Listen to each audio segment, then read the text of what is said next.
to United Methodists across Liberia, across the world, particularly Nigerians. So it is my pleasure to welcome you to this press conference. Bishop, the press. Right. Good afternoon to all, ladies and gentlemen of the press, and good afternoon to all United Methodists and all Christians in Liberia, as well as non-Christians, and to the entire citizenry of Liberia. The issue of same-sex marriage has been lingering on since we returned from our general conference that was held in the United States from April 23rd to May 3rd. When I returned to Liberia, or before I could come, I made a statement for all members of the church to remain calm. And then I also told them about the decisions that were taken at the general conference. When I returned in the country, I had a major press statement on June the 7th. And some of you who are here today from the various media institutions, from the print media, from the electronic media were here. Today, it behooves me as the bishop of the United Methodist Church to address you, members of the press, people called United Methodists, the Christian community, and citizens of Liberia. And I want to say here that as the United Methodist Bishop, that our church, the United Methodist Church in Liberia, is not a gay church, nor will it ever adopt such an identity. We, as members of the United Methodist Church in Liberia, we firmly uphold the definition of marriage as a sacred union between one man and one woman, nothing more and nothing less. This belief is deeply rooted in our interpretation of biblical teachings, our cultural values, and our shared commitment to upholding marriage as a union between a man and a woman. Yesterday, something happened in the Gardnersville area and the Painesville area between some of our local churches, the New Jersey United Methodist Church and the 72nd United Methodist Church. And there it was rumored that I, the bishop of the United Methodist Church, was going to perform same-sex marriage. And this kind of rumor spread throughout the whole of New Jersey and to some parts of Gardnersville. It also went to 72nd United Methodist Church. And people were agitating and a lot of things happened. So today, the Inspector General of the police, who happened to be a United Methodist, was concerned about the situation. So he called me. In fact, he called me before yesterday. He called me last week, and I told him that I was going to meet with him, with some members of the church, so that we could sit down as a church to discuss the issue. And today we met. We were in the meeting for almost 3 hours. After the IG made a statement on behalf of the state, then he excused the rest of the people and said, let us remain as United Methodists and discuss United Methodist issues. So today, we discussed as United Methodists that we are United Methodists and that the United Methodist Church is not a gay church, the United Methodist Church will never practice any gay weddings or ordain people who are gays. The IG also made it clear that the bishop, Bishop Samuel J. Quiet Jr., that I am not a gay bishop and will never subscribe to gay marriage. And so I've called you here so that to let you know that hereafter we don't want members or anybody to get in the street and to say that the United Methodist Church is a gay church. We are not a gay church. This is something that is against the constitution of this Republic of Liberia. Let me say this. The church does not license people to get married. It is the state that gives marriage licenses and certificates.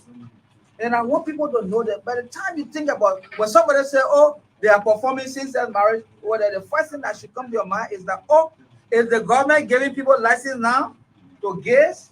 So it is the government through the registry that gave license to people to get married. And the government or the registry will never give 2 men or 2 women any license to go and get married. So, dear United Methodists, this is our church. Enough is enough. We should stop the bickering and let us think about our church.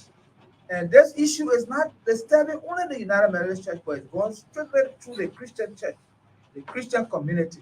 People are mocking, making jests at our United Methodist denomination. They say, oh, look at it. When you see people go, they say, look at the gay people that go. You know, and so today we want it to stop. That's why I called this press conference so that you can ask me questions and then we will answer. And to close, I say thank you for your understanding, and to say again that the United Methodist Church in Liberia is not a gay church. God bless you and save the church. Mark, I don't know, but God bless you and save the church. Let me say good evening and welcome, Monk. How you doing? Monk, are you there? That gave license to What's up? I'm doing great. Another day to be on Sktv. Today is Monday. You can hear me? What's up? I'm doing great. Another day to be on Sktv. Today is Monday. You can hear me? What's up? I'm doing great. Another day to be on Sktv. Today is Monday. You can.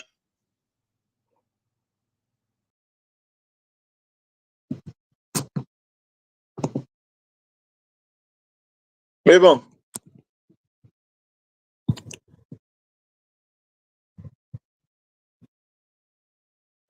Can you guys hear me? I was hearing myself in the background getting some echo. Yes, I don't know whether you get to me now. Yeah, you hear me? Yeah. Can I get some amen from the audience since we just heard a bishop speaking so I can know that you guys are hearing me? We need a BA man. I don't know. But you want us to go to the questions? I just want to just cut it at that and see as to what your own take on that. But if you want to go back to that entire play, maybe when you ask, or maybe so many questions. Yeah, ask it. You can show it. We can give it like a few minutes and let where he got some question, and let's listen and see how he responded to those questions. Emmanuel, right? Yes. No, Emmanuel, I didn't go to 77. I think either go to. What led to yesterday? I have a few questions because we don't have to take the whole day here. So you're busy. Yeah, thank you. Bishop Fire, and Mr. Good afternoon. My name is Emmanuel Cody and I work for the state broadcaster. Yes. I want to know on what ground did you go yesterday at the 77 United Methodist Church? What caused the attack? Emmanuel, right? Yes. No, Emmanuel, I didn't go to 77. I think either go to. What led to yesterday? Yes, yesterday it was rumored first at the New Jersey United Methodist Church. It was rumored that I, the bishop, was going to New Jersey to perform gay wedding between two men. All right. So they got this information since Saturday. And according to the information, they went and called people and begin to tell them, say, oh, Sunday, you come. Sunday is going to happen in our church. And the bishop will be marrying two gay men. All right. That's what really happened. And the second, I have suspended one of the senior pastor of that local church. All right. And all of the pastors are under the appointment of the bishop. And if a pastor does something against the church that will undermine the church, it is the prerogative of the bishop to complain that person to the board of ordained ministry. The pastor was complained there, and the board invited them to come. There are 6 in number. There are 6. And in all of the local churches, they refuse to honor the letter of suspension. All right. So yesterday, the pastor of the 72nd United Methodist Church went to preach, and some of the members or some of the officers of the church decided that he should not be there because he was already given a letter of suspension. That's why trickle off whatever happened. So the people are new judges. The 2 pastors there are suspended, and they refuse to leave, and they were in the church. Yesterday, I was supposed to go to New Georgia to induct a new pastor there. But when they told me that the people, I said I was going to perform same-sex marriage and there was going to be no service, I did not go there. Thank you. Okay, thank you, Bishop. My name is Simeon. I work for the Village. Simeon? Yeah. Okay.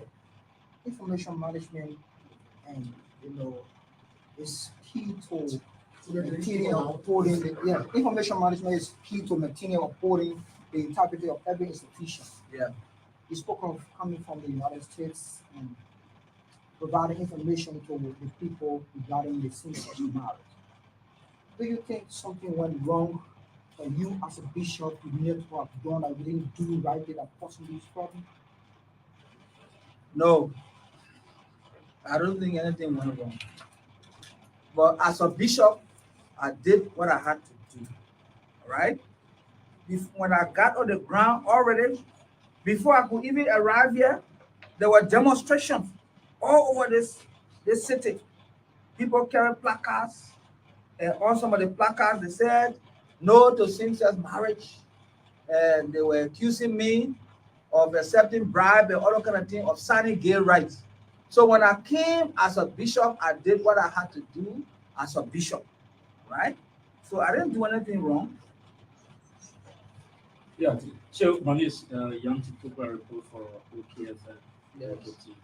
What is there any time soon having a revisitation of those who have been suspended that have led to all of these outrages, specifically at the New Georgia United Methodist Church that occurred there on yesterday? And then secondly, there are a whole lot of social media video that's been making virus on social media, wherein at another time they claim that you have said that, expressing some sort of support that probably with what is being said, that you should pastor within the church should talk about gay, should not speak harshly on gay issue, but rather should water down their scripture. Was there any sort of advice that you give the members of the church? All right, Yanti, thank you. At no such time did I instruct the pastors to not preach messages against same-sex marriage. Because I myself, if I go to preach, I will preach against same-sex marriage. All right? So there is no such time that these pastors are being punished because they preach sermons against same-sex marriage. And the first question you asked, whether they will revisit. Yeah, we study it. But the pastors who are involved, they know the consequences of disobeying the laws of the church. And so for peace and reconciliation sake, we'll look at that, but we have to take our time, we'll pray about it and look at that, because we did this as a deterrent for people to not do that, because if you are part of an institution, you're part of an institution, you're supposed to, where there are laws, you're supposed to follow the laws. All right? And so in our United Methodist Church, we have our book of discipline that governs us. If people don't do what they're supposed to do, and so at the gathering today, I told the IG that members of the church who are members, they're supposed to obey the laws of the church. There is no way that this United Methodist Church, we are run by the congregations. The local churches, they do not have the authority to reject pastors that the bishop said. All right? We are not a congregational type of government. The government of the church is through the episcopacy. That means the bishop is the head of the church. All right? So authority comes from the bishop and trickles down. All right? So at no time did I reprimand them because they were preaching against same-sex. All right? Good. Okay, my name is Bill in Lama and I report for Truth FM. True FM. Bill. I want to know, we want to know because some of the pastors that are just suspended or expelled have come out talking about regionalization. And the public want to know, what is this regionalization that is circulating? All right, Bill. You know, when we went for the 2020 General Conference, which was observed 2024, the issue of same-sex marriage, the ban on it was lifted, right? Now, when the ban was lifted, the General Conference, in its wisdom, they felt that, look, this ban that has been lifted on same-sex marriage cannot affect the whole General Conference. Yes, but whatever decision comes to the General Conference, there is binding. However, there are regions or there are conferences outside of the United States that will not practice same-sex marriage, no matter what you do. So we have to change the structure of the United Methodist Church. When I talk about structure, the way the United Methodist Church is governed, is laid out. So the structure of the United Methodist Church right now is jurisdiction conference. That means conferences in the United States of America, and central conferences outside of the United States of America. So jurisdiction, they say, look, we want the United Methodist Church to be one church in a way that people will not be disadvantaged from one area to the other. Because the United Methodist Church is highly American-centric. Most of the things that we do, they are American-centric. So they say, look, let's make this church in a way that everybody will have equal opportunities. So they said to do that, we'll change the Constitution. And to change the Constitution, we need 2/3 votes. So what they said that we're going to regionalize the denomination. And you know the definition of regionalization. Regionalize. So regionalize means to subdivide, right? To divide into groups. You in America, you have your group. The people in Africa, they are divided into groups. All right? Because United States of America is one country. Then the people in Asia, they have a group. Then the people in Europe, they will have 2 groups. So when you look at the whole thing, there will be about 9 regions. So to regionalize the church means to divide the church up into regions. And so the process leading to that is what we regionalization. So people who give the definition to say regionalization means same-sex marriage, they're not seeing the truth. It's not what regionalization is all about. But regionalization will enable every region to carry out the ministry in the context, right? In the context, based on the laws of the land. All right. So that's what the regionalization is all about. So we'll take 3 more questions and we'll take 2 after. All right, Bishop, my name is Perry. So you arrest for New Republic newspaper and I believe you appreciation. two of your local churches, the 72nd UMC Church and one local church around the Mount Barclay area, on yesterday issued a position statement that they are staying out of the Methodist circle until the bishop conducts a special session prior to the February annual conference. If not, we will totally leave. What's your stand on it? Yes. What's your name again? Perry. Perry. Just Thank you. supported no coming bishop. I cannot support no. Yeah, Perry. The United Methodist Church is not a congregational church. That position statement written by that local church and all the other churches that are writing positional statement is not United Methodism. It's not Methodism. What they're doing, they have forgotten their identity. They think that they are Baptists or they are Presbyterians. The United Methodist Church is not a congregational type of church. That's why the government of the United Methodist Church is episcopacy. That means the government of an episcopal head, a leader, and that is the bishop. No local church has the right to remove itself from the United Methodist Church. Who gave them authority? They don't have the right. And what penalty? Oh, what penalty? We're going to look into that. We just had the meeting with the IG and all the leaders who are doing it. We told them that the United Methodist Church is the United Methodist Church. The church will be the church. We have begun talking and we'll continue to talk. We speak as United Methodist, all right? So me, I don't recognize any local church saying we're moving from United Methodist because that's not it. Because before they could become United Methodist, there's a process. So they can't just say, oh, we're moving from the United Methodist Church, then we say, yeah. They say, yeah, go. No. It doesn't work like that, Perry. Yeah? Okay, thank you. Who next? Spoon. Yeah. Chokan. Thank you, Bishop. Yeah. My name is Trokon Farmer and I work for Spoon. All right. Since you returned from the conference and some of the pastors and bishops are saying no bishop in the church. Okay, one bishop. Okay. They are saying since you came, you are reneged on calling for a special sitting convention that would allow the Methodist Church to be able to make a definite position on this entire matter. Since you came, you are reneged on that responsibility.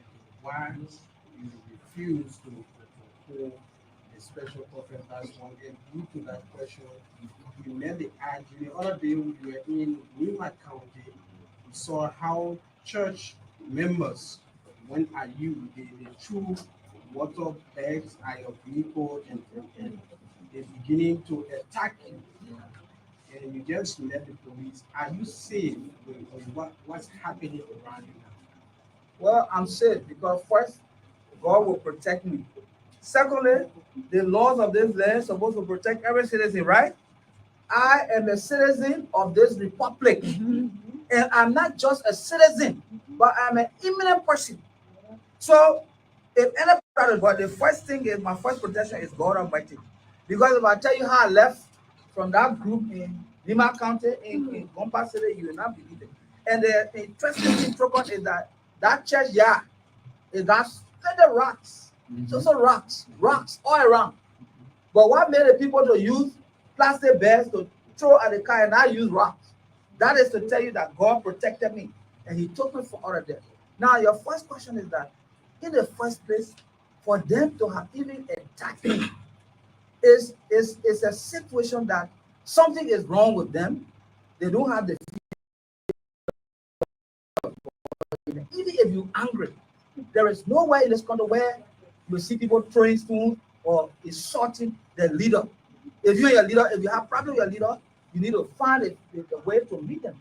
And I took my time and explained to them, you understand, the decision of the General Conference, but they elected to do what they did. Now, with respect to the special session, now, that's the reason why, like I said, I am the leader of the United Methodist Church. no other person has the right to call any conference of any sort. And said today I have not called special session because there are a lot of things that have been happening around us as a denomination. When the people in Cote d'Ivoire, when they called special session, the people left the church. They left the United Methodist Church.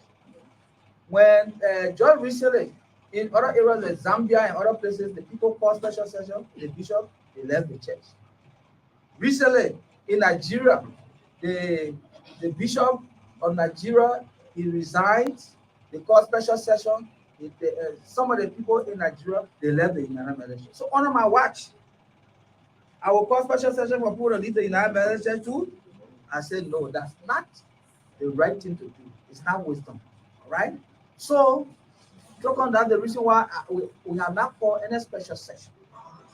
And so, there will be other forums, where we'll meet. And like I said today, I said we have begun to talk now. We have begun talking. So, as United Methodist, we talk. Today, people disagree. There was noise there. The IG guys said, yo, wait, yo, hold it.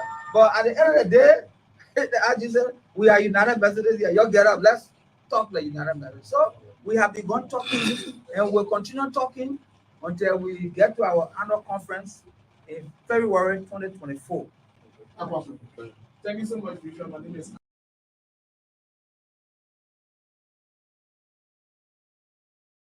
and all of the things you want to say. Again, we're back, folks. I think all of you grab everything that you need to know or hear from the bishop. Again, today is Monday, having to be the 14th of October, and this is the Sktv show. We want you to please like, comment, and share for those of you who just joining us. Indeed, Liberia is an interesting country. Mark, I don't know, but I know that you grab a lot of things because even from the closing, when you said the people call for, I don't know, conference or meeting in Nigeria and everybody left from the church. The same thing happened in Africa. Well, how will you call for maybe for a conference or something? Then people will leave the church. What's the motive? He failed to realize that the people like the Roman Catholic Church, the Episcopal, and the people from the Methodist, the Lutheran, these are global or religious institutions. They are all over the world. And in Africa, like I keep saying all the time, my brother, the people with the money are the one that make the rule. If the United Methodist Church in the US was to accept gay right, you will be forced to accept it in Liberia for as long as it remains under the umbrella of the United Methodist Church. So I don't know what he's talking about. The only thing I will agree with him on is the church is not the one that issues marriage license. That's why we talked about the politics yesterday. The government is the one that set the tone. You are just a religious institution within a country. And don't forget, we don't use religious law to impact our constitution. That's why we have something called the separation of church and state that we keep telling you on Sktv. In religion, you may report to God. In government, we may report to men. If our government signs any declaration or any treaty concerning same-sex marriage, you will have no option but to follow that. Because when you officiate a wedding, the official certificate comes from the state. It doesn't come from the church. That's the only thing I agree with him on. But like I said, you got the bigger players from all over the world. And the United Methodist Church is of no exception. They listen to people from around the world from other churches under the same denomination. So at the end of the day, once this thing is universally, look, let me tell you, baby, on the same with other international laws and rules, anything that starts in the US, that's why the US is always seen as the driver for anything in this world. Whenever something becomes mainstream in the United States, they are most likely to impact other areas or other parts of the world. Let me give you a brief history. You see, there's a difference. That's why I say when you go to an election, there are so many things that can be on the ballot. And when you're dealing with people in the West, when you come to conferences, even when you're dealing with them on a business level, they give you this agreement or this kind of disclosures form. You got to read. You must read to understand the language because they are very sneaky. They get a saying here that says the devil is in the details. They will tell you, oh, just sign here, put your name here, did it, it doesn't only about you paying your la. There are so many things loaded in those documents that you must read and understand. If you cannot understand that, go to someone that got legal background to explain it to you before putting your signature to paper. Let me give you one instance. In 2010, The Obama administration, I will send you the article were written by the Atlantic in America here. The Obama administration decided to make the whole thing about gay and lesbianism or stuff to become worldwide, right? One thing they understood, Africa is a traditional society. And mostly in sub-Saharan Africa, they think about gay and lesbianism does not fly out there. People are very homophobic when it comes to this thing. Whether they can be Muslim, whether they can be Christian, whether they can be from the how do you call it? From they can be how do you call it? Which other religion I want to say? Any other religion for that matter. Because in Liberia, Christianity and Islam, the two major religions in the entire country, right? These things don't fly in sub-Saharan Africa. So you know what the Obama administration did? In order to make the thing in a sneaky way through legislation, they sent Hillary Clinton. At the time she was Secretary of State, she went to the United Nations General Assembly and she vowed that any country receiving USA foreign assistance, they say they need to decriminalize it because it's human rights issue. That was her statement. Look, let me tell you something. 3 days after Hillary Clinton came to Madam Salif, attended Madam Salif's second inauguration, right? January 19th, to be more specific, the second term, 2012. 3 days after she left from here, Madam Salif vowed in Liberia that she will veto, because you know our lawmakers are very greedy and they are criminals. She said even if the lawmakers were to bring any bill on her decks, she was going to veto it as the president of Liberia. That it was not going to fly on her administration because this thing does not fly in Liberia easily. And Madam Salif vowed that she was going to use the power of her veto pen to veto any law making it legal in Liberia. That was exactly what she said. And the second reason, I think that the pastor said something about that, but he never elaborated, right? In our laws, our constitution, right? Homosexuality is forbidden. Homosexual activity, not only the idea that men sleep with men, any activity relating to homosexual is forbidden in Liberia according to our law. We call it voluntary sodomy. And it's punishable by law. You could even go to prison in Liberia when it comes to homosexual activity up to 1 year. And it's a misdemeanor. Just so if people don't know, I'm just telling you now that even our constitution support that. So I don't know whether the Georgia administration, they never did their homework when they went to Zambia to put pen to paper about this law. I don't know whether the Maxwell came here and his crew that went there. I don't know whether they read the fine print or they were just interested in the benefit and the money to put their pen, to put pen to paper. I really don't know. But our constitution, our laws in Liberia don't even call for homosexual activities. So that's just an update. I don't know what's happening. I think you are off. I really want to be on the radio to stress that point, but that's the reality in Liberia, my brother. Are you guys hearing me, please? Because I don't know. I'm not getting any feedback. Yes, tab yes. If the audience are hearing me, stay on Facebook.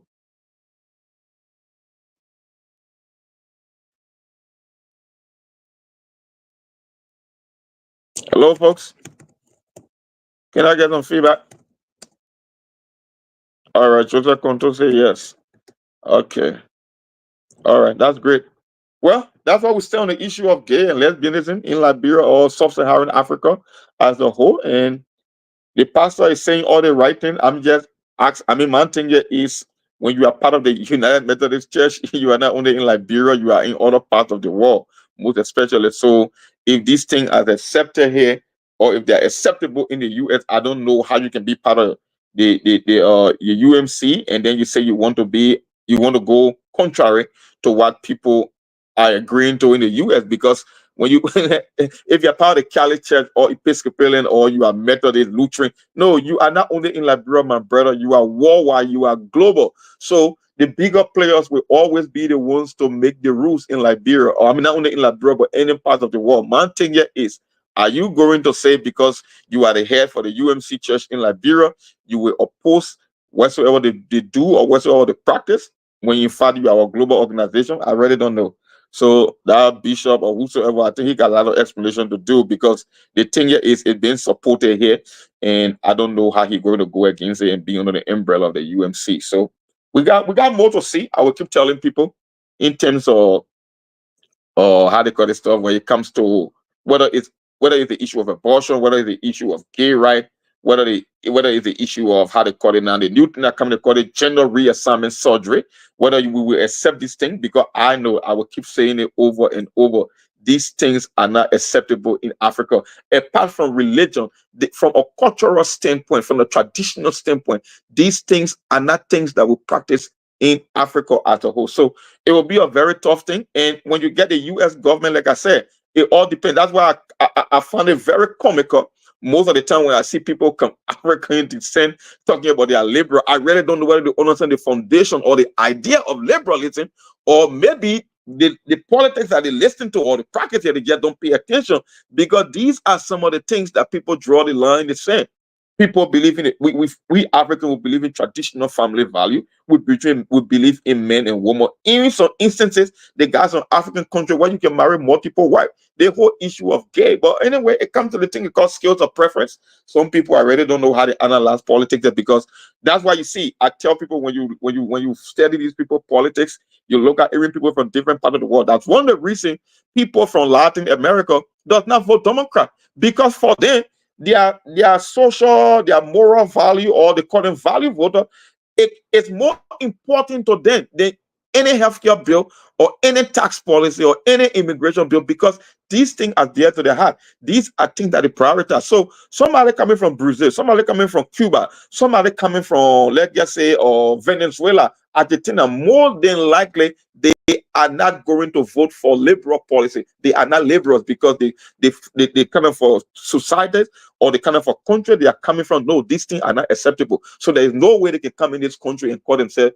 a liberal. So that's it. For my own people, you want to be traditional and conservative, but at the same time you support liberal cause. I really don't know. You just confused as anybody else. So that's the reality. And I don't know what's happening to Mayborn. We are not on the radio for now. I can't see him on the screen.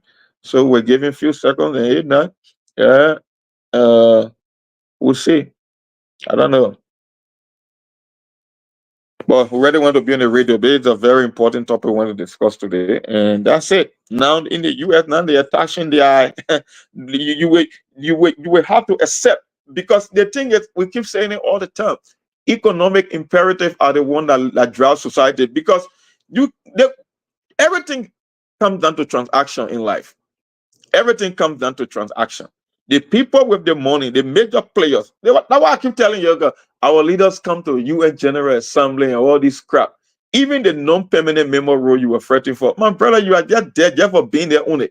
You are not the one that make the rule, because you're now a major economic or military power in the world. You are not the one that drives global agenda. So when you come here, focus on your domestic policy and think about things you can do better to improve your people's life. The idea, the agenda of the war, whether you go to the World Economic Forum, where they can say, can you imagine? You go to Davos, Switzerland, every year, World Economic Forum, they call it big think tank, the business guy, these billionaires. They go over there and decide the future, the economic future for the rest of the world. Whether you agree with them, you ain't agree with them, at the end of the day, they are the one that set the agenda. What a little guy gonna do like you from Liberia? Like, that's why when you guys are even giving speech at the UN, most of the people can even walk out, because there is no need spending time to listen to you guys speak anyway. They go grab their cup of coffee, they get their donor and whatsoever, they can eat their sandwiches and take a break, because they know when the main players are speaking, these are the people they want to listen to, because they are the one making the decision. Now you like Liberia or Sierra Leone or Guinea or Africa, come on, man. Maybe you can be a power in the sub-region. You are not a major power in the world as a whole. Not even in the whole of Africa. Let's talk about the rest of the world. So we got a long way to go on this issue, and it will keep for the fact that they are attached to aid and economic. And the one thing that made the US people, the people in the US very mad, the fact is, you are heavily dependent on US aid, their foreign assistance. And when the US say they agree on something, you want to be the one to veto it. So my thing is, you can go against it all you want. I just know when the ramification, the economic impact start hitting you, you should just be able to absorb the shocks, because at the end of the day, they are the one that's sending money over there. They are helping your military. They are even giving you money to part of your own payroll. They are the one that giving you loans through the World Bank and IMF. I really don't know. So that's it. So to my Methodist bishop, I just hope you will be able to respond moving forward, because it's not going to stop. It's only going to go mainstream. It's going to be widespread issue. So if you're out there and you believe in the Methodist Church, just know that there will be a time in history in your lifetime, not in the not in the not too distant future, you will start watching the union being officiated by the Methodist Church or any other interdenominational church in Liberia, where men will be married to another man in the church, and you'll be forced to sit over there because your institution or your religious organization, or how they call it, say, your denomination accept that particular fact because it's acceptable globally, and we cannot be the one to offset global laws and norms in Liberia. So that's it. I didn't. Our goal was not ready to talk about this whole issue about the gay thing, but Melbourne is the one that can determine that set the benchmark, or the all the rules for our weekly podcast here on SKTV. So it was why he decided to highlight today. So for me, I came unprepared when it comes to any other topic, and we just managing this whole issue of the gay rights stuff. But that's why it is, man. Two different administrations, two different approach. Madam Sally was like, you know what? F you. I don't care.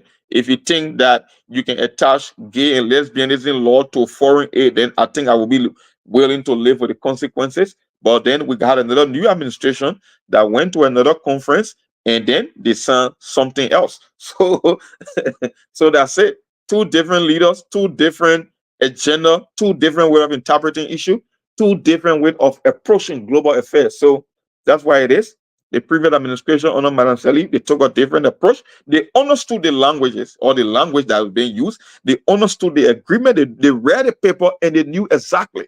Like I keep saying, every time you read this document, they sound fancy on paper. When it comes to implementation, it's a whole different thing. And you must understand the details before you can put pen to paper. In our case, apparently, we haven't gotten that memo. Our leaders can just come here, whether it's about concession agreement, they are just signing things, and then you want to resist when it's about time to implement these same very laws or contracts or syndicate that you sign. That's just why it is. Understand why you are signing, my brother. If you don't know why you are signing, call some legal expert, let him break it down to you in simpler terms so you cannot fall victim into the future. That's where we are, and we will live with the consequences at the end of the day, because we are a society that is governed by laws. We are governed by constitution, and even in the church or any other organization, there are rules and regulations that govern your activities. So when your people are humble, you cannot say you are going the opposite route.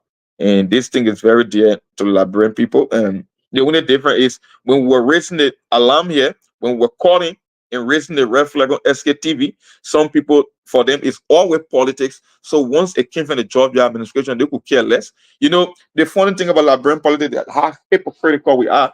One of the statements, it was just a simple statement that Mr. Cummings, I remember, made when it comes to the whole issue of gay and lesbianism. Oh, it was a talk of the town. How Mr. Cummings said there's a lifestyle that I struggle with, but at the end of the day, the guy who legalized it, no, you didn't see that coming.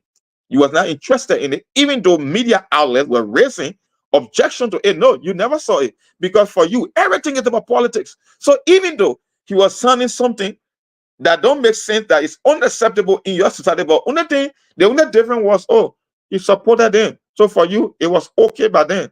Now you are having issue. Now you are having issue. Yeah. So that's it. We need to get feedback from Melbourne. I don't know what's All going right, on here. thank you. We've been covering a lot. Melbourne, what's Happens. happening? I don't know. We've been off the radio for for a long time. I don't know if I Yes, was. yeah, sometimes this thing happen based on the kind of power system that we usually use back home, especially in Liberia. So sometimes when we are into the kind of time or switching of powers, and this thing happen. But again, thank you. I've been following, and I'm very, very grateful to all of our viewers for their comments. Some of them, even though some of their Hold on. comments are just so interesting. But again, we are grateful. I don't know. I just want you to hold on a little bit after that. Then I'm going to bring you some of the later happening, including the other priest that also that been arrested, and I think he have been in prison for about a day now, pertaining to rape case. Maybe you also want to chip in on that. Then we move on to another thing that we'll be discussing here on today. Mark, Yeah. What's up? You said what? the Catholic priest, the Catholic priest that was allegedly, accused for rape, been sent to the Monrovia Central Prison. Catholic priest being accused of rape? Yes, Catholic priest, I think is around 32 years old, according to the information from the code. It said from the code, the priest of the Christ, the priest of the Christ of King Catholic Church on the Oro has spent his first night at the Monrovia Central Prison for allegedly raping a 16-year-old girl of the same church. Priest Daniel George was arrested on October 8, 2024 by the police and later forwarded to court on October 12 for prosecution on allegation of rape. I think that news also on Front Page Africa, but this one I'm reading coming from our judicial reporter. Well, I'm just hearing it from you. I'm not familiar with that news, or I never got it. I never got a memo on that particular event. So, but there's nothing new. We've been seeing it all on TV in this country here about kids, about little boys being sodomized. Look, my brother, let me tell you something. About I say I'm more into spirituality than religion. The people who claim to be religious here today, somebody think that when they do some things, you would think that even the devil incarnate that is on the street won't even be able to do things like that. So they won't even be able to engage in such activities. So for me, it's not strange to me. That's the stand up. That's the new norm in the world, not only in Liberia. Matter of fact, it's happening here on a daily basis. It's all over that you see religious leaders abusing people, kids, young boys, most especially in the Catholic Church. And these things been happening for generations and centuries, if not millennia. These things are nothing new. Even from biblical times, homosexuality, it's been happening forever. The only difference is these days, some government around the world want to make it to go mainstream. They want to legalize it. Look, let me tell you something, Mabel. Nobody is trying to be they want to be in people's personal life, but there are things that can affect another person, right? Certain activity that you engage in, it affects me. Like if you telling me that a boy and a girl or female and a male can use the same bathroom, I don't have a problem with your view or your understanding or interpretation of life on earth. But if your action is going to affect someone else, then it becomes a problem. That's my thing. Because you cannot tell me a boy and a girl are supposed to use the same bathroom. So you can be a priest, you have your own interpretation of the Bible or which kind of a denomination you come from, because even though we all profess to be Christian, we got different denominations within the Christian religion. That's just why it is. But when you start going after people, little boys, and like I said, these things been happening forever. It's just that we got access to information these days, so we're seeing it happening here and there. But they are not new. Homosexuality, lesbianism, prostitution, these are some of the oldest institutions on planet Earth. They are not new. The only difference, like I said now, you got people with power that want to make them mainstream. And I can tell you, Melbourne, I live in this country. What I see happening in this country, I know it will affect other countries around the world. The one thing that I know, there will come a time wherein if a guy go after a girl, it will be abnormal. That when a man is going after a man, it will look normal because it seems like that's the agenda and that's what people are trying to achieve. Things that are normal are now considered abnormal. And things that we used to consider abnormal, they are now becoming the norm. That's what's happening. So we got more to see. They get the tip of the iceberg. We got more. This generation will see more things than any other generation in human history because you got a lot coming your way. I can tell you that for sure. A lot is coming your way. Wonderful, wonderful, Mark. And in fact, I'm just reading some of the comments and they are just so interesting. I don't know, but again, I don't even know what kind of world are we really going. In fact, what kind of a society now that we're having as people? Because, mind you, every time when you hear about the new priest, sometimes what comes to your mind, people say these people are people that don't want to have anything to do with, having a family, marrying and so forth. But then again, coming up again to have yourself into the kind of situations where you'll be, having yourself entangling with some young women or some young girls who you think that you are mentoring. And some of these things are happening more behind the scene. Though sometimes some people will just say, let me leave my own. In fact, even having children by so many people. And sometimes the children suffer because, like, for example, if that priest going to maybe impregnate that lady for that young girl, maybe he's just going to deny it some kind of way, and that lady going to be going with that kind of child, and some of the labor who in the labor community, and I don't know nothing about the pregnancy, they will say that's the labor. So I don't know, but indeed it is indeed frustrating for us as people that we depend on. With the issue of people have their own way of um worshiping God, all of these things, I think these things should be looked at carefully, Monk. Even though we will soon be leaving for the news bulletin. I don't know, you want us to join the news bulletin? Yeah, we Or you want usually I said beep linking the news bulletin on the show because it gave us some information too as well. okay, You so know the John, funny thing about all that brain pull that can really get me. Sometimes it can be very upsetting. When we're talking about issue that affects our country, then they want to link it to policy or politics in the US. I'm here reading or you mentioned Kanga. You mentioned Kanga, you said Trump is not even a rapist. You said Trump grabbed woman by the feet. But you supported of Bill Clinton that raped Paula Jones, that raped Juanita Baldrick in this country, that desecrated the office of the president in America in the White House by sleeping with an intern, and you want to criticize a guy like me because I support Trump. How does that how this play into liberal or traditional family value and stuff? We're talking about our country. You want to link this thing to American politics? Come on, man. You want to talk about rapists? You know how many women Bill Clinton raping this country, and a woman like you say you support a Hillary Clinton when she stood up with her husband by going against women that her husband raped, and you want to question somebody else? Please, man. Let's respect each other on this show, man. I hate hypocrites. Yep. Yep. Waiting for the news bulletin. For me, I try to stay out of American politics as much as possible on this show now because I know I keep saying there is yes, no way they are yes, not even Mark, related. We are not even that close would to be my politics. So advice to yeah. you. Yes, because some of our people I don't know how Yeah, come you're too emotional, we're talking about Liberian our people politics. on that They, side think yeah, they are thinking the same way the people back yeah. are thinking. How you taking politics Funny, that you funny are people. even yesterday we didn't even mention anything, you were saying attacking more. Yeah, she always Today want again, to you link see me again, you are American even politics to attacking Liberian more. politics. I'm after my country domestic politics. I believe in certain value. I know that certain things that will happen in America, it will not fly in Africa because our orientation. Culture and tradition is stronger than religion. Religion came later. People were living before the arrival of the white men to come preach Christianity. So why you want to talk about people supporting who and who? You support a rapist.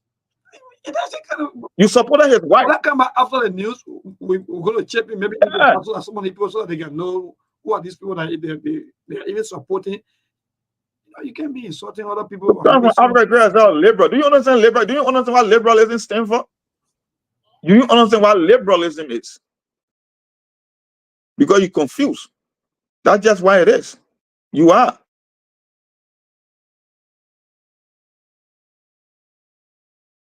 Talk about racism. You look at Joe Biden that introduced a legislation that separated children from riding, from black and white kids riding on the same bus. The most racist speech in recent memory given on the floor of the U.S. Senate was given by Joe Biden. The three-strike law. You want to talk about racism in America? You know who's real racist? Look, I don't even want to get off topic today, Mabel. Please, let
to United Methodists across Liberia, across the world, particularly in Liberia.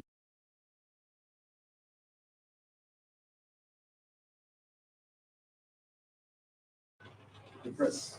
Right? Good afternoon to all, ladies and gentlemen of the press, and good afternoon to all United Methodists and all Christians in Liberia, as well as non-Christians, and to the entire citizenry of Liberia. The issue of same-sex marriage has been lingering on since we returned from our general conference that was held in the United States from April 23rd to May 3rd. When I returned to Liberia, or before I could come,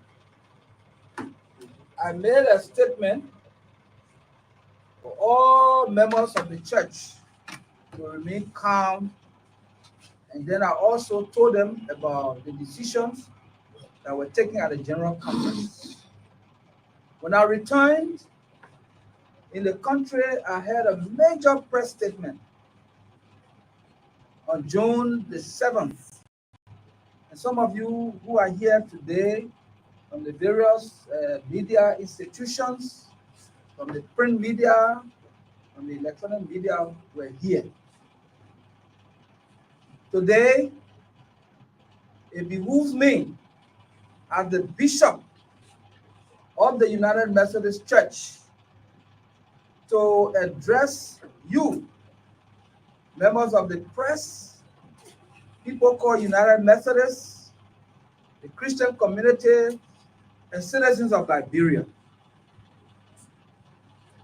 And I want to say here that as the United Methodist bishop, that our church, the United Methodist Church in Liberia, is not a gay church, nor will it ever adopt such an identity.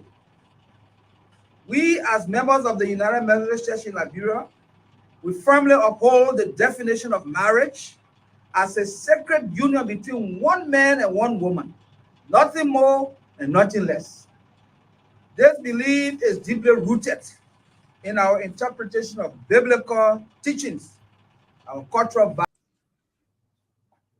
Yeah, so Mark, we're back. So we sincerely apologize due to some technical glitches. Like these financial experts we say, we are unable to bring the news bulletin. But let's continue quickly before we transition. You know, this thing, let me just say this to all of our viewers before someone feel that maybe it's only among alone. You know, we cannot be complaining about our people back home, the way they do politics, the way they think, the way they behave. And you want us to come on our side to also to see you like that. Some of you take politics too personal. The same way the people here behave, that even to the extent that 2023, they're going election, people fought people even die in the process. No, I think this is not us. Please, when you come on a show, more have nothing to, it's more right to support whosoever candidate you want to. I care less about how they think. I see one of my brothers putting say, "Mom, you've been too emotional." I think that's the last thing you will accuse me of when it comes to emotional intelligence or being someone who can hold my view. The problem is, you know, it's been going on for a while. That's why sometimes I can get into most of these comments. You come to this country, you call yourself a Democrat. I don't care. You and myself don't have the same belief system. You and myself don't have the same political acumen. We don't understand things the same way. So if I support a candidate, whether you call your racist that can abuse women, that's your thing. You believe you are a Democrat. And for me, I can never be a liberal. I know what liberalism is. On the issue of their policy, I know where they stand, whether it's on energy, whether it's on taxes, whether it's on gun, whether it's on constitution. I know. If you get a problem with Donald Trump, it's on you. I'll make my choice. I look at both sides of the eye. I know exactly what they believe in. I look at my own personal, individual belief system before I can make a choice in politics. I don't use my heart to think. I use my brain. You choose Joe Biden. That's your choice. So don't come here when we're talking about Liberian politics, when we try to separate the two, and every time he support Trump. You're like, I will give a flying about supporting and- Trump. And I will do it over any Democratic candidate. I will say on the show, whether you like it or not. Maybe if you got problem because I'm a Trump supporter and I'm on Sktv, then so be it. Yes, Come on, let me man. just say this. Even though sometimes you, Sekou, and Steve, you'll be doing holding and putting with all of these things, Sekou and them, they just wanted to for people to know exactly as to how American politics look, maybe what happened. So sometimes they'll be questioning you on some of the things, but some of you who are following us to come at the throat of Monk, every little thing that Monk told is probably when you have to do with it, oh, the kind of a barbar attitude, so many things, you shift everything and say, oh, that you are just supporting Trump. Okay. So bring out your candidate and sell your candidate to Trump or to Monk so that Monk will be able to be convinced and vote for your candidate as you think that your candidate is the best. Why are you insulting? Why are you getting angry? I don't see no reason for all of you to be angry, please. So please let us be who we want to be and let's be professional in all of these things. Is everybody right to support? You criticize people, you come on Sktv, you say your people shouldn't Okay, your people I shouldn't be support Trump. emotional in Is it politics. a crime? Your Okay, yes, people, I yeah. support Trump. I don't know. Esther, Yeah. I support Trump. So what the big deal about Yeah. that? Is it You got problem too. I support Yeah. Trump. You So supported a man or an avowed rapist in this country, and you won't get problem with somebody I that have make no a issue with statement. Yeah. anybody that they want to have support. Look, let me tell some of you, and you know they're going to tell Steve Seri. I'm able, if I leave from this country illegally and I go enter America, let the people handcuff me and send me back. Some of you have lived your life in America for more than 30 years. You have nothing back home. That these few days, because of competition, the young people who now start going to America, they don't want to bring teachers, they are the one that bring competitions.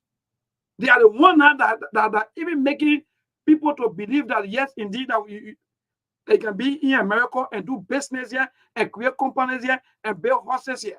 Some of you spent 30 years, you have nothing here. You would, look, beg you, please. When we come here, we know what we come here for. Please. So you allow Mark to explain whatsoever thing that we're discussing. Forget about Donald Trump politics. If you want to do But why the neighbor on the fathers, why they think got to do with even Trump? We just gave you the historical fact, how it started, how it came through legislation, how the U.S. government tried to attach it to aid, that if African country will not sign up on this deal, we will support our financial assistance to you. We gave you instances how Madam Salif, during her second administration, we told you about speeches that Hillary Clinton gave trying to even threaten African country, more specifically, sub-Saharan African country with aid. And how this thing even brought the whole thing about Trump into this argument, I really don't know. And how is the issue happening, like, bro? Like I said, I try my best as possible to stay away from the whole American politics thing, just focus on our domestic politics. That when we start the show, Steve will always say, my man, what's happening around the world? We want to give you information. That is now our goal. We are targeting an audience in Liberia. That's what we focus on the most. You come here, you get your liberal views or your conservative view, whether you're a libertarian, whether you're a Green Party, that's your view. That's why they give you options in America. It's not the same as Liberia. Our people don't vote on issue. So don't compare the two. So that's it. So let me just respond to two of you before we go on the team. Rufus, let me see.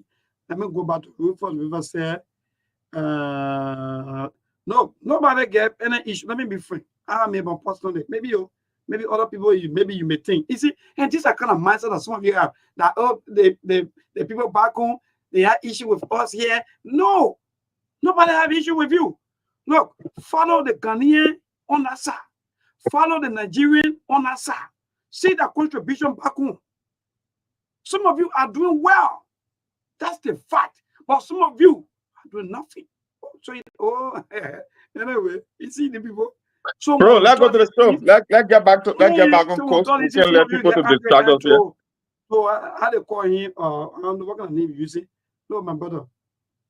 Since I've been around, I won't feel I don't easily do. Maybe ask all the people on the show. I don't care. If God touch your heart, you want to be a blessing to me, that's it. I'm not like some of the pastors, the bishops, that are making money, taking salaries, and at the same time they use this thing against the same people because they are so desire of things. Some of us, the level we reach in this life, we are okay. If God take us from here and carry us to another level, we'll be grateful. So when we come here to waste our time, please just stop wasting people's time and stop attacking Monk because Monk support Donald Trump. I will talk. If you make it, and even if you support Kamala Harris and Monk attack you, I will talk. So please, let's respect people's views. Thank you. So Monk, move. For me, I don't put myself in a box. I'm very tolerant when it comes to people's view, whether it's a religious view, whether it's a political view. I don't care. You believe in what you believe in, especially when you live in an ideological driven society. We don't vote here on personality. We don't vote here on tribal sentiment. We vote here on issues. Everything in this country is spelled out. And somebody is wondering who even talking here, you don't know anything. They've been in the country for 30 years. You never even want to open your own party's platform. You came to this country, you watch TV, and you call yourself a Democrat. You don't even know one policy difference between liberalism and conservatism. But yet, and you don't want to come and criticize people. Oh, don't talk about it. You didn't talking about it. Like what? Come on, that would be sincere. That would be real. That be a reality on the show. The fact is, people come here. We respect your views. We respect your opinion. We can be on the same platform, but we are not the same. The way Sekou can present or the way Sekou present information, Steve Hamilton, different people can say, yeah, we love Steve Star. Steve can bring the fire in the show. That's his style of presentation. I'm not Steve. Steve cannot be me. We got different views and opinion, but at the end of the day, the most important things that we bring to our audience, we try to agree on this thing, most especially when it comes to Liberia. That's why we try to separate the American politics. Sekou got his own view. And the last time Steve was saying, our Liberian that can come to this country and refuse to go back on time, he will show them, he will go to their houses. And I said, but if that is the case, why you can go show the illegal immigrant? At least the Liberian president went to the embassy, they got visa, they came to a major port of entry, they did a medical screening, and you telling me that you will not show the people that came here illegally, but people that came to this country legally are the one you want to show because they overstayed their visa. That's his view. I don't have a problem with that. So when you have an emotional issue, then keep it over there. We are not here to do emotion. We are here about the issue, and we are here about things that benefit Liberia. That's just why it is. Let's move on. Yeah, I think I yield to that vibe. Let's move on, you know. Let's move here. So you see, the reason why that they have said what I said, I think that some of you are proving. Because Liberian back home expect you to be the light. They expect you to make the difference. They expect you to be the driveway. So when you acting in this, you getting emotional, some of you getting angry, saying this, saying that, threatening people, doing all kinds of things, then where are we heading? Heading nowhere. We are heading nowhere. You get angry with people because they support the other person. You get angry. Because they on the other side, so you get angry. Because they are not on your side, so you get angry. No, it's not life. You know, Memo, you know, in as much as I want for to move on the topic, you know, they got two kind of people, right? They got some people who will try to get under your skin. They be looking for your reaction. But for me, I will tell you, I'm not that emotional. Yes, they will try to get under your skin, and then when you react, because there's a difference between responding to something and reacting. When you react, it means there's somebody action that trigger your response. But when you respond, it means that you are taking your own time before you can hit back. That's the difference. You see, they come here and look at a statement. The other lady just wrote, Esther Clark Frederick. She said, "Monk, God forbid, if that orange monkey wins, he will be on an old kingdom back to your ESCO country. Trust me, Donald Trump doesn't even see your con." Look at kind of a vile comment. Now, when you respond to a person that your reaction now would be, and you know, the hell on. But you know what? We move. Let's go, you know. Not just how it is. When you try to be in show business, you got to be able to take a hit. Education. Thank God that today that we are also discussing education, because all this is part of education. Sometimes some of our people, yes, no, but seriously, thank God for, in fact, this is and these are the people I keep talking about. This is a woman.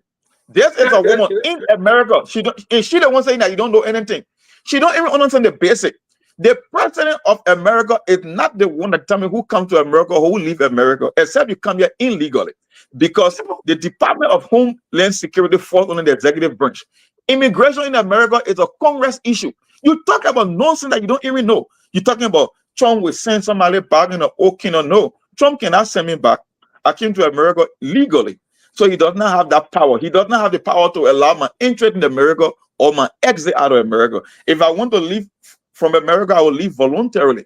The only thing Donald Trump can do, if I was to commit a felonious act or if I was to come to America illegally, then he can deport me. This is not tier war country. There's a constitutional republic where everything is governed by law. The president in this country got limited power. It's defined. It's spelled out. So when you try to throw crap on the show, know what you're talking about. And you guys are some of the people who keep talking about. You act like you know and you don't know anything. And you keep proving that over and over. That's just why it is. It's so sickening, man. Yeah, so my brother, so that moves to our topic, education today. And indeed, you are right. Thank God that so many people they just exposed so many things. No, we'll do that stuff tomorrow. Yeah. Go ahead, maybe when you're saying something, I don't want to cut you off your talk. Yes, because some of these people sometimes, education people just think that it's all about all the masters, everything that you have and everything that you put into your score. But at the end of the day, the way you behave, the way you respond, the way you even handle issues, speak volume.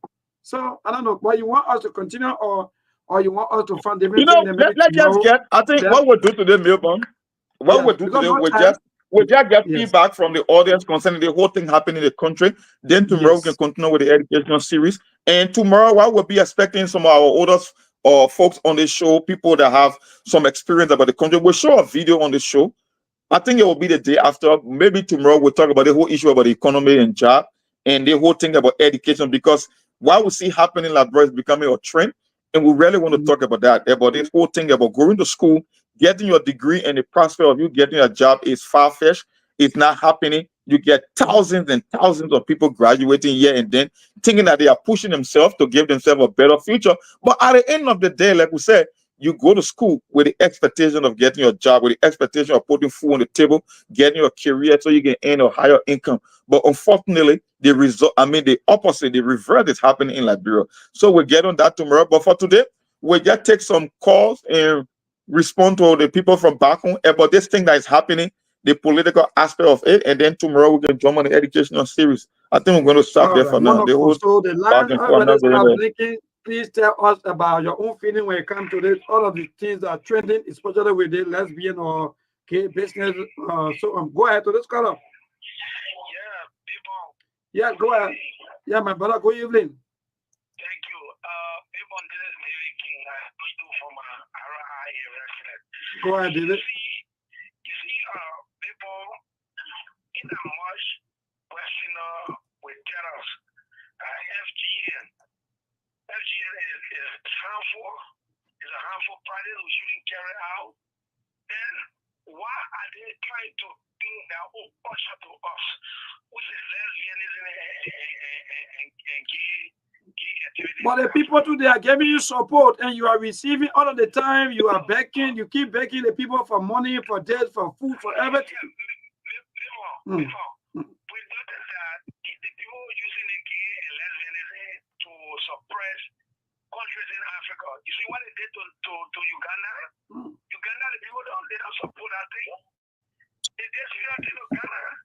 People don't support that thing. When Ghana was having recession or in recession, the economy was so bad, the IMF told them the only way we can give you money, tell you guys, allow this thing to happen. And before I do shoot the ground, he said it would never happen because it is not the culture of the Ghanaian.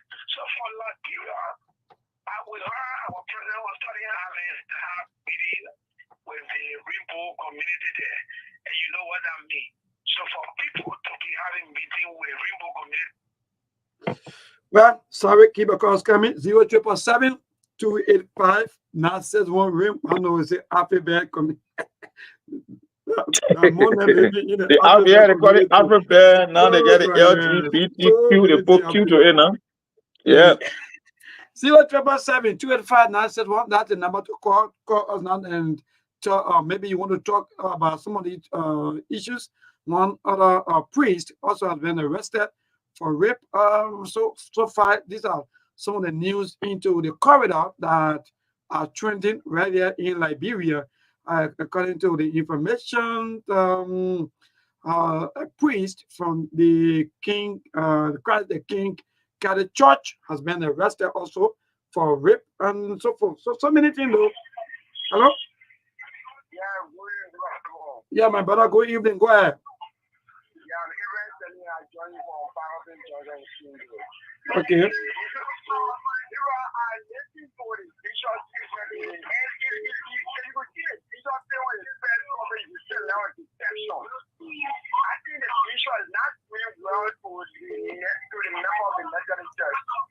He is creating the pattern responsible after a return for the annual conference member. The job clear statement for him. How long will it take the visual to go and something like God taking a step point for this congregation? But rather the visual, are you aware that the visual suspended Reverend John for the gay staff yesterday? Yeah, the message close to 6 persons have been suspended for so many reasons.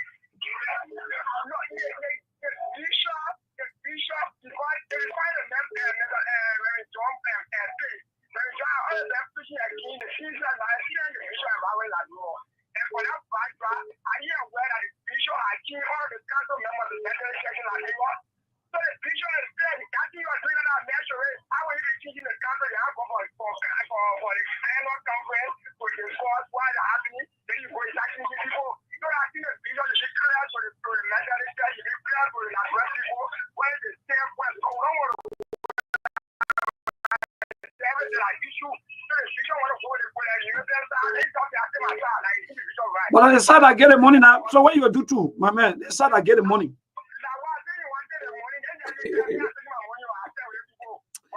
See you, man. See you, man. We take them, they taking money. Hello, let's go now. Yeah, man. Yeah, go ahead.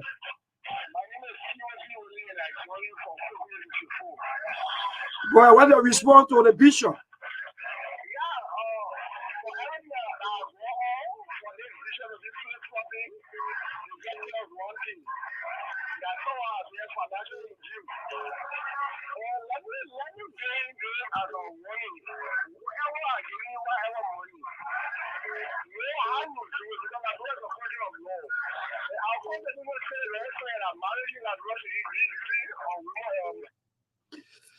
All right, our constitution said the marriage should be between men and women. So let's call a good evening. Yes, go ahead.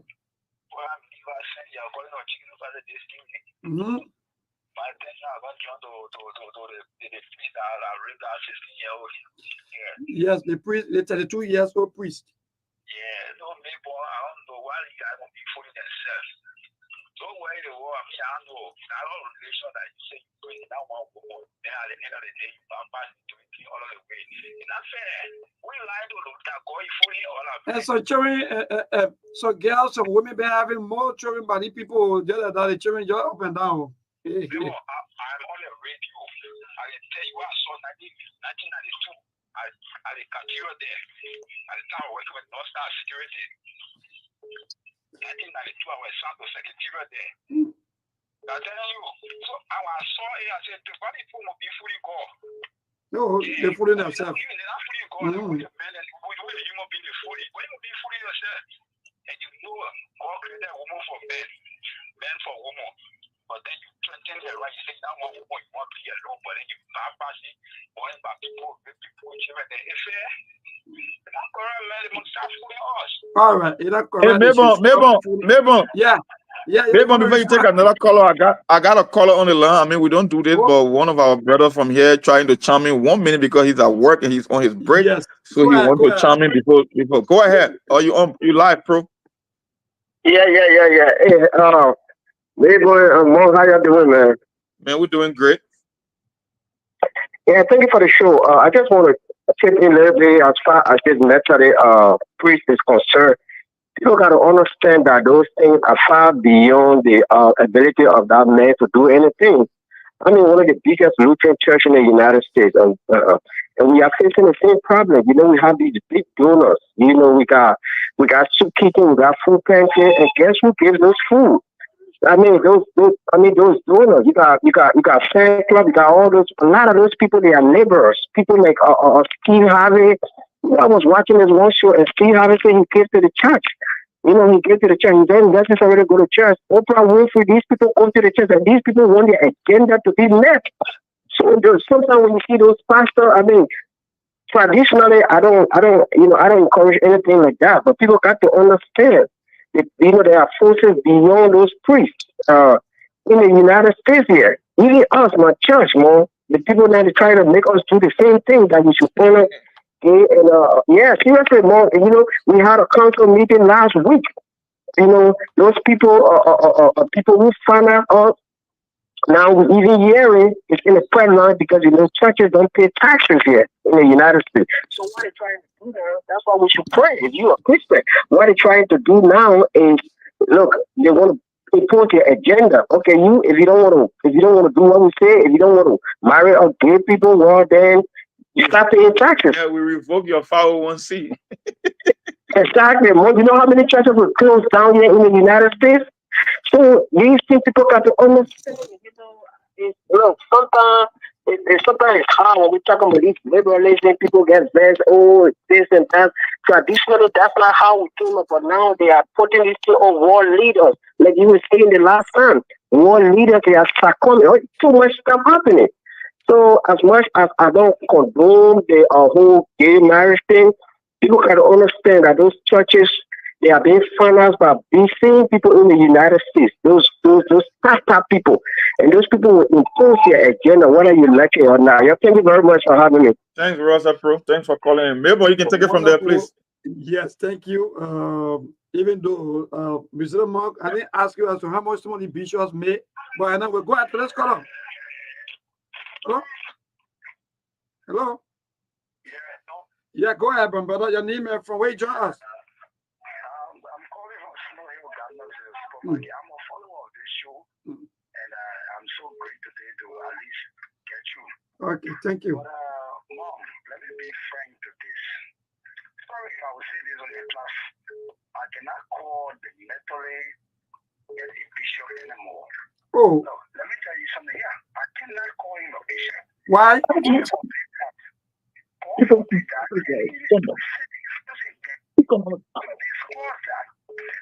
alone take that title away from me. That's why we say to the world that it is not book that makes sense. It is system. Those people that go to school, they learn all of that. But they try to forbid what God himself has ordained. God made both men in the Garden of Eden. If they don't make the follow principle, why did God make Adam and Adam? Why God introduced Adam? Why? So why should people contradict the power of God? Why should we call these people here and they are misleading the practice? It is not good. We should not support that. Maybe that because of the money now, because you don't have the finance, you don't have the money to support. That's why suffering us, man. Because what? If you owe your landlord, if you owe him, you always beg your landlord. So if they know you cannot afford to pay rent in the city, go in the interior where you will not rent. Those are things that always lead to this kind of thing. Yeah, thank you so much, my brother. Go up interior that you will not rent. But let me go to Pafre Yimpa. Good evening. Good evening. Yes, you are live on the Sktv show. Good evening, President Mark. Hello. Yeah, yes, we're getting you, Mom, listening to you. Okay. I have two things I want to think about. That bishop that spoke today, he has no, I'm sorry to say, he has no fear of God. Wow.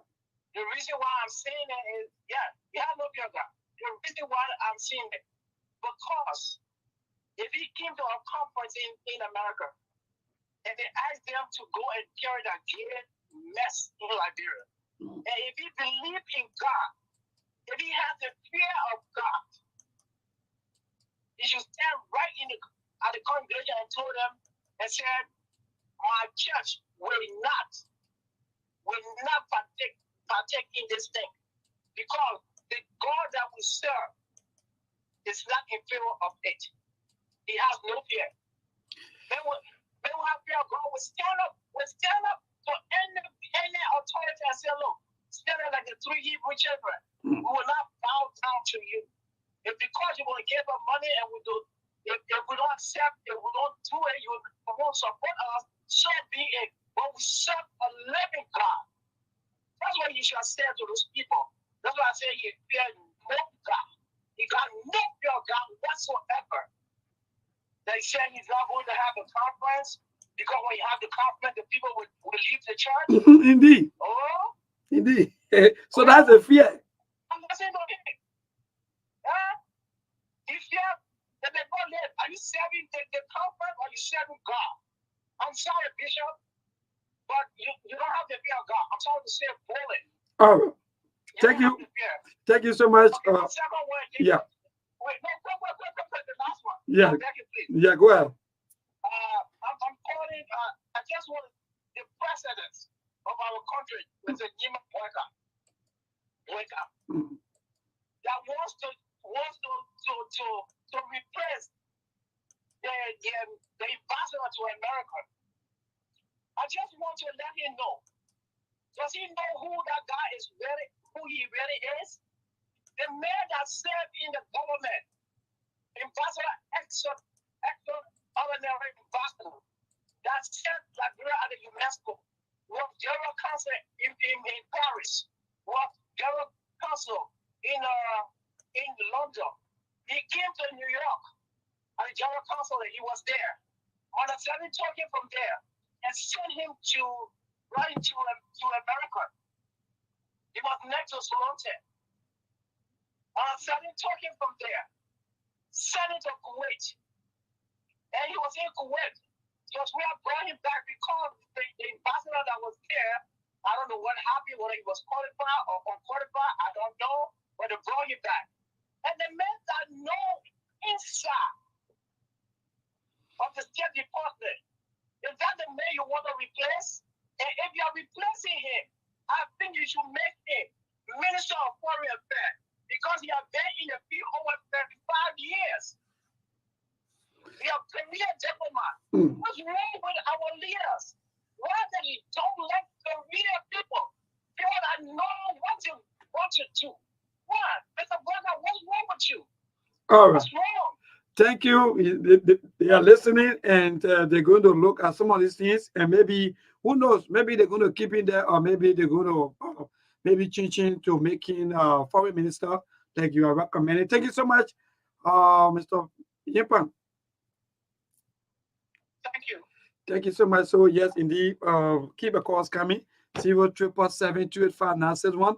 Even though I say I want quarter of a month, I want to know how much some of the beaches are making because I'm hearing around 15,000. I hope it's not true. Where? That's the information I'm getting. In Liberia? Yeah. 15,000 US dollars per year? Okay. Annually or what? Hello, so let's call up. I will tell you more. Come in. Let's go ahead. Hello? Yeah, how are you, Mabel? Yeah, my brother, go ahead.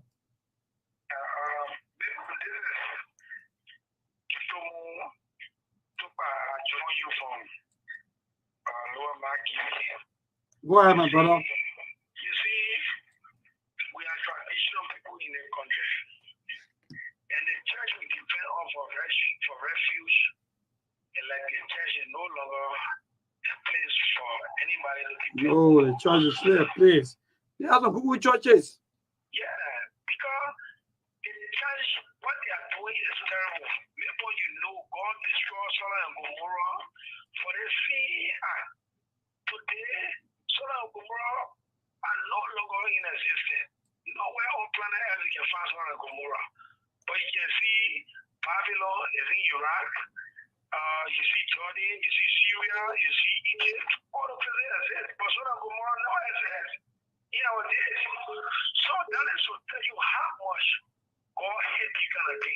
Even if a male dog will not have sex with somebody even talking about the chicken. They talking about the rooster. Let see you, man. All right, see you, man. Young man, you not get money. You not get money. You get money to the churches too now, or to the beaches. So let's call up. Who you mean? Hello? Hello? Oh, keep a calls coming. Keep a calls. You know, when you not get money too, yeah. People laughing at us. They say when I get Christmas easy. So the money, easy what money can do. 077-285-961. That's the number for you to call be part of the show this evening, and you'll be glad. Yes, indeed. So sometimes too, and when you are too greedy, when you're greedy for things, now what can happen? So let's call a good evening. Yeah, go ahead. Where are you?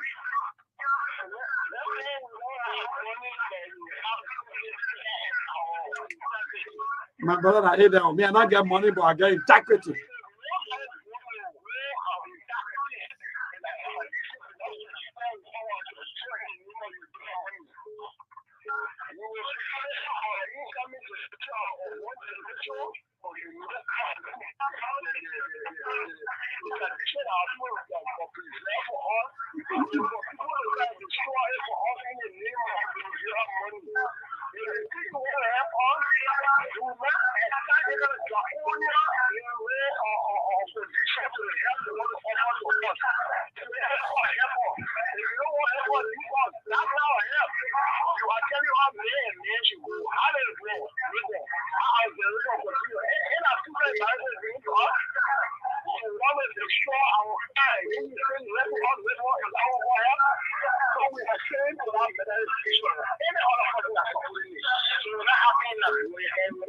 The men not explain, and the people say you will explain tire.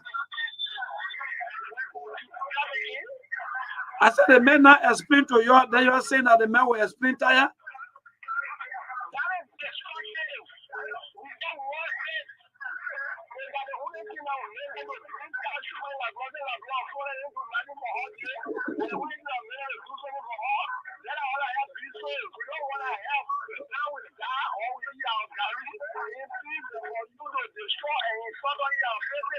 All right. Thank you so much. Thank you so much. I think we start getting some call from people in the US at least for 5 minutes. Yes. And then we can just close it up. Yeah, I don't know. So me, I think our old man trying to call. I just sent her the number. And if you are in the US, sorry, I think I just posted the number. 612-475-4023. That's my personal number. Anyway, I'm just using it while we are on the show temporarily because Steven sick was not here. So once again, 612-475-4023. 612-475-4023. And I posted it also. So here we go. Mr. Marlo. Mr. John Marlo. Yeah, you are live on Sktv. You can go ahead. How you doing, man? You're doing great. Yeah, two things about this whole gay and lesbian business. You see, our people, they go to everything with that beggar mentality, low self-esteem. You know why our people got to cater to all of these things? It's a domino effect on the kind of leaders that we choose. If we have leaders that were making our country functional, our people will have enough money to gain. When we have enough money to gain, the church will be functional. And the church don't have to take money from these people so they can't control us. As long as we're taking their money, there will be some caveat added to it. It was the same way when the American government decided to give the churches money. They told them then you can't preach, you can't stay in the pulpit and preach against the government. So you were taking their money, you can't do it. Somehow what people feel victim to that. And so we gotta be conscious of what we're taking from these people and under what conditions are we taking it. You know? The second thing is about that issue we're discussing about this wealth of Liberia. I think you should play the clip before you discuss the issue. At least it gives the people some foundation. And what we've really been talking about and what we really are talking about. That Liberia can function, Liberia can do better. The leaders you choose is a direct consequence of what's happening to you. All right. And so I think we should concentrate on those things and stop, wishing for things. All right. Thank you. Thank you, sir.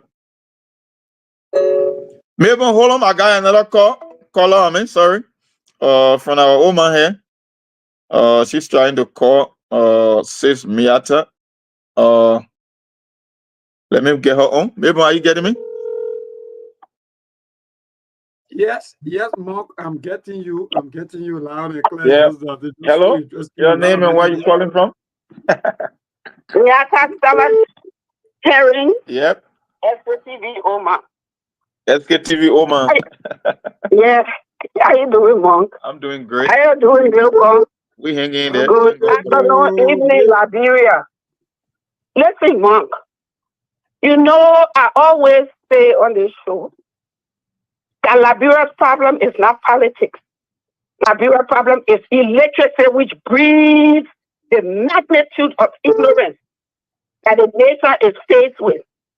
Whether it's some people on the ground or a whole bunch of people in the diaspora, it boils down to the same thing. For people to come on and be trying to attack you, it's an abomination. It simply says you don't understand, you don't respect the rights of other people. Who has a choice?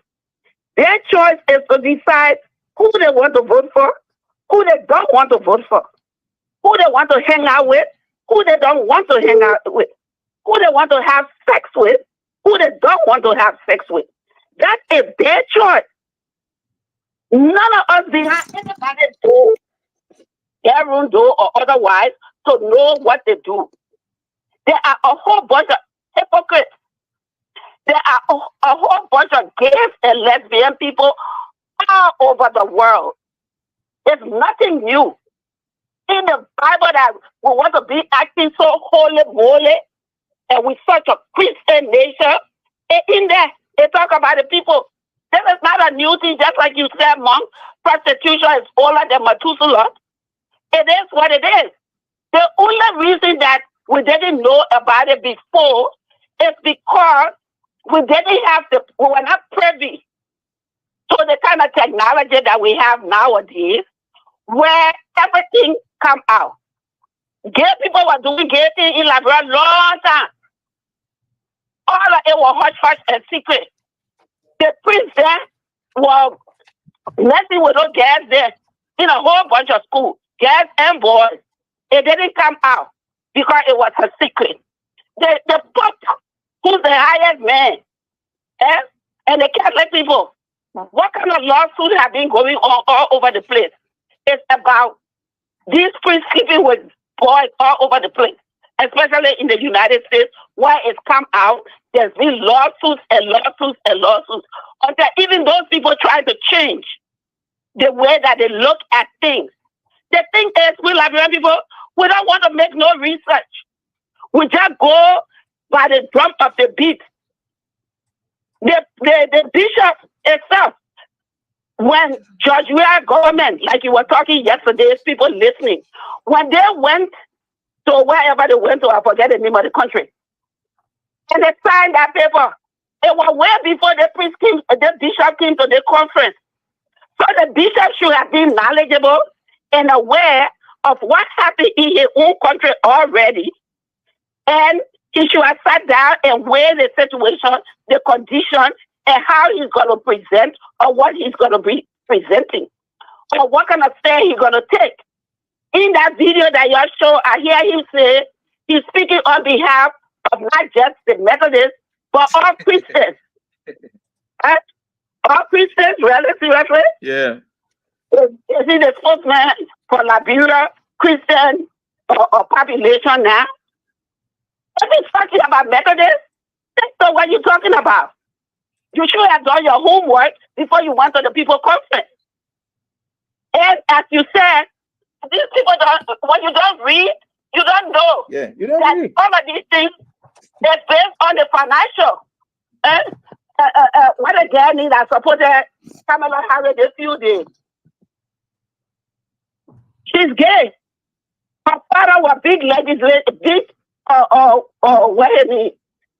what again that supported that came out, the Republican that came out and spoke on behalf of Kamala. You're talking about Liz Cheney. Liz Cheney gay. Listening father was against gay talk, talking against gay under his daughter key, and told her pa she gay. And that stopped that his child. Should he stop loving his child? No. The United States minister, what is it? Buttigieg is gay. He's married to his partner. Does that stop him from functioning and doing his job? No. With our business to go low behind his closed door. That's our business. Sometimes we need to stop. It's because of the level of illiteracy and we take our emotion over our sensibility that cause us to be talking stupid. Sit down and analyze. Bring a bishop, bring a imam, bring a pastor, bring a doctor. I work in a school district. We saw little children in kindergarten class. In some people's family, they can see their children they're acting different. They're acting different. So this is not something new. But you have to educate yourself to be knowledgeable. And if it is your choice, that's your choice. If it's not your choice, that's not your choice. But we have people who are here to make it like whatever the people in the other African countries, the decision they made was based upon their culture, how they feel, what the outlook of the situation is, how the benefits are going to come to them or not come to them. So when you Liberia go jump on that, when you know you're nothing but a beggar, you beg for every freaking thing, and you want to go talk, but like you said, Monk, the consequences will come. If a matter of fact, if they don't want to accept it, we're not doing nothing for the Nigeria. What do you want to do for yourself? Okay, let's get TV over. Thanks for the call. Okay. Yeah, okay. Monk is okay. Yes, please don't put our own mind in the situation. Google and learn something before you open your mouth to talk. All right. Okay then. Follow your thinking cap. All right, man. There's a situation and someone that has to appear on the radio, not on the radio, but in a studio with Monk. Mr. Yoga, if you are there, your phone is called. Please call labor. Labor is expecting your call. All right. Please do that. All right. Thank you. Maybe I think I got one more. Let me place one call here, one more, and that will be it for the US. Yeah, one more call should be great. Let me call this person. They were trying to come in.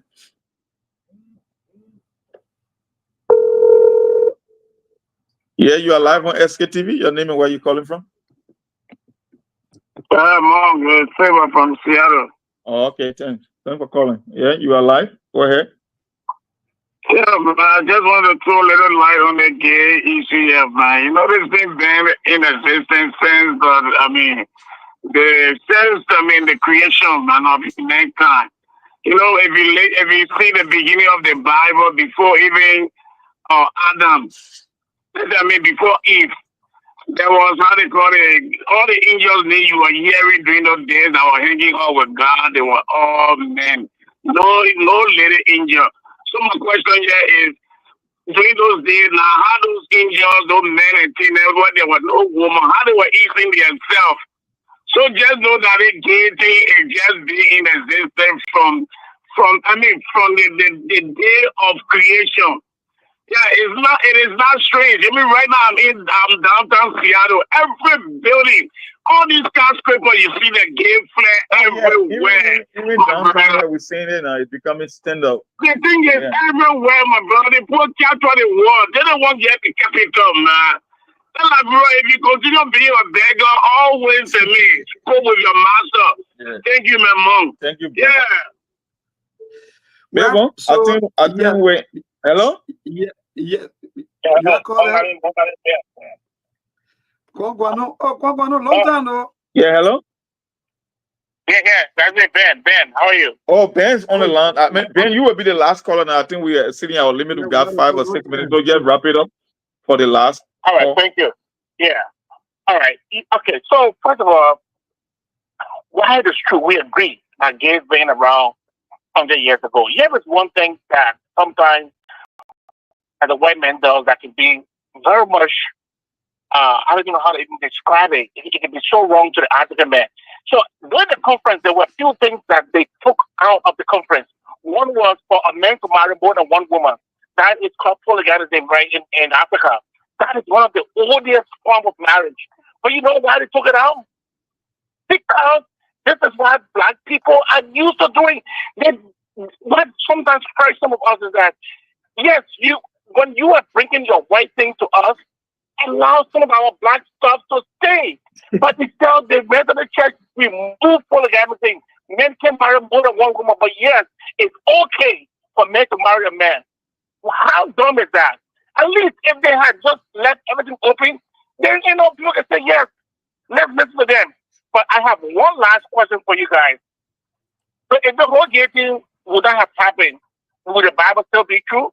Because the Bible prophesies these things will happen in the end time. So if it didn't happen, would the Bible be a liar? Good question for you guys to answer. Thank you. All right, man. Ben. Thank you. They want to cover the issue. They may want to be hypothetical on the show. Yeah. So for me, to all of our callers, let me say thanks to all of them, and even the one back home, and to our Sktv Omar indeed. Let me just say thank you to also. But again, for some of us, let me be free more. I don't know whether you know this guy. This guy they call Achi Pompom. I don't know what they've been hearing on him.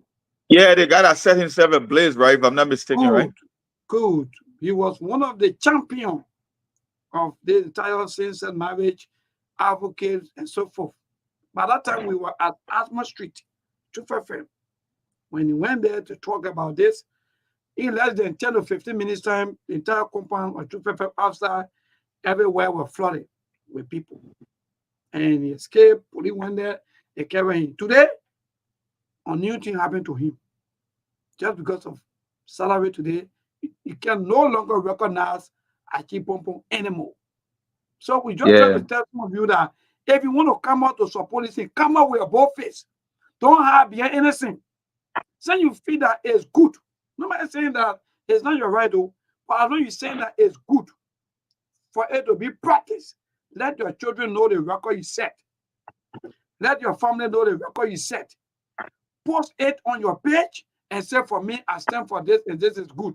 So that we all, your family back home, family whatsoever place, in fact, those of you that even back home here in Liberia, let people know that what you're standing for is good.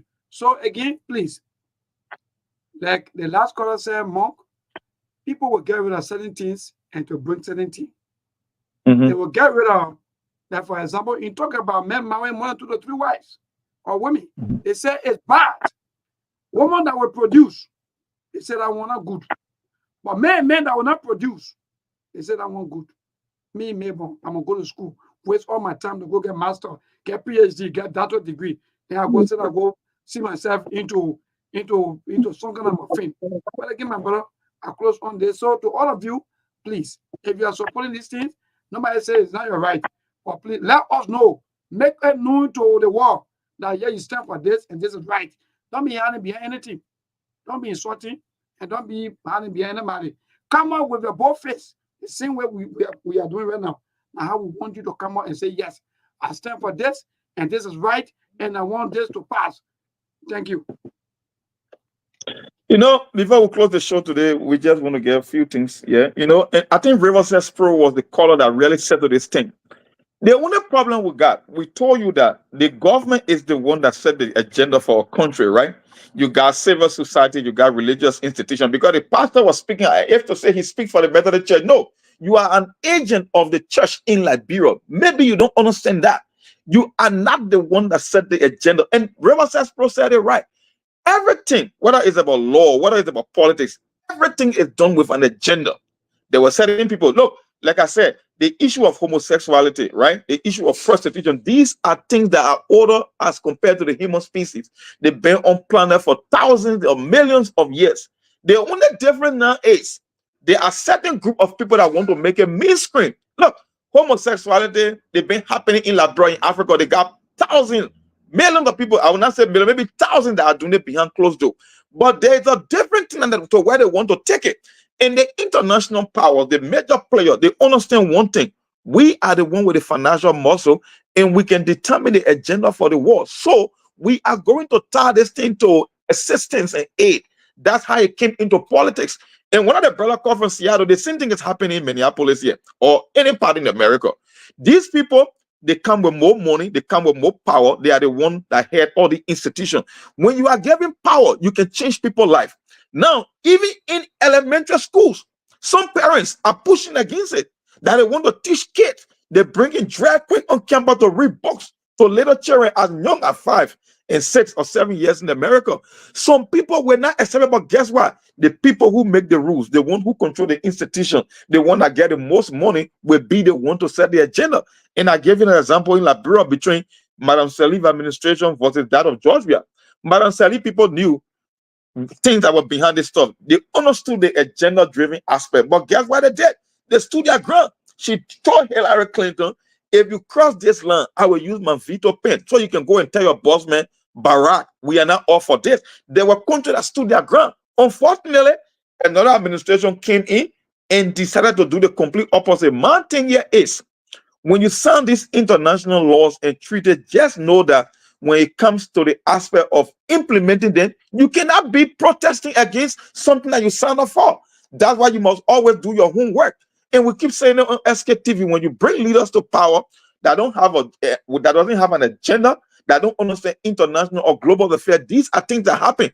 Let me tell you, Melbourne, do you think the US will say we are coming up with this particular idea, knowing fully well that they are the one that control the money? Let's say, because they get us and they say he who pays the piper calls the tune. It's just an offensive way of saying that the people with the money and power are the one that set the rules for you to live by.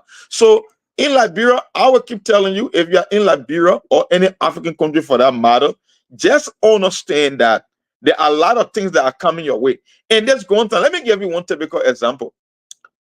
The Bwaka government, this few days, they came to the UN General Assembly, and all you keep hearing, sustainable development, sustainable development. Have you taken the time to read about sustainable development at the United Nations? The sustainable development, they have 17 objectives that they claim they will be capable of achieving before we get to the year 2030. And one of their major pillars of that 17 agenda is gender equality. Now, when they use the word gender equality, gender equality is just an offensive way of saying that men can go with men, women can go with women. In as much as it sounds very romantic, the end goal of it is homosexuality. Whether you like it or not, that's the fact.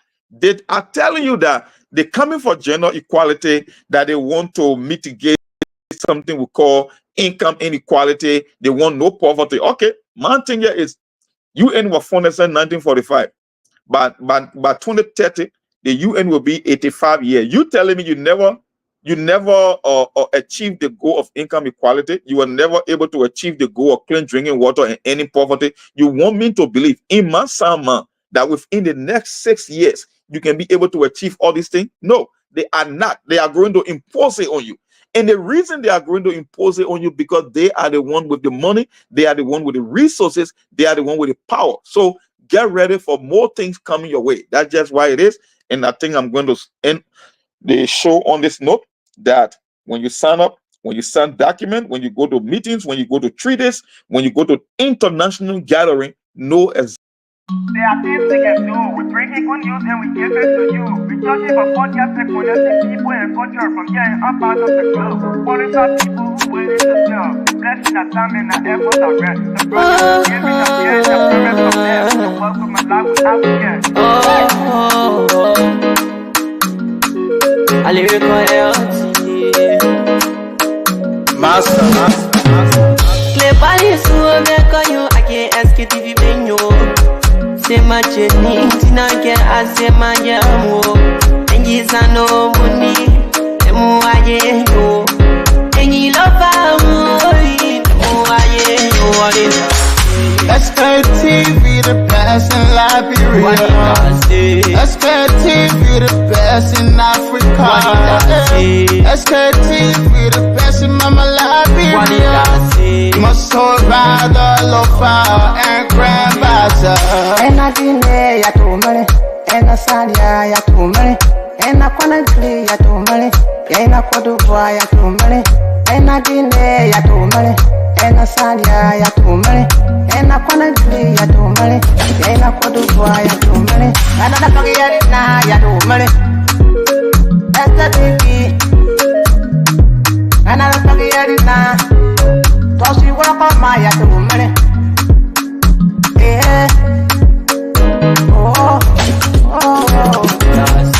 Sktv, the best in Liberia. Sktv, the best in Africa. Sktv, the best in Mama Liberia. Must hold by the local and grandmaster. There are things we can do. We bring in good news and we give it to you. We talking about podcast and connecting people and culture from here and out of the globe. Qualified people who waiting to sell. The flesh, the time, and the efforts are rare. The broadcast we giving a real and I promise my best. To work with my life without fear. From Grandfather Nima to Lufa, from River Sass, River G to Chile, from Grand Crew, Bombing, Kidman, Montserrat, San to Bacalu, from Maryland, Bronx down to the Mikey B. We the best in the land, yeah, LIB. We the best in the land, yeah, LIB. We the best in the land, yeah, LIB. Sktv, the best in Liberia. Sktv, the best in Africa.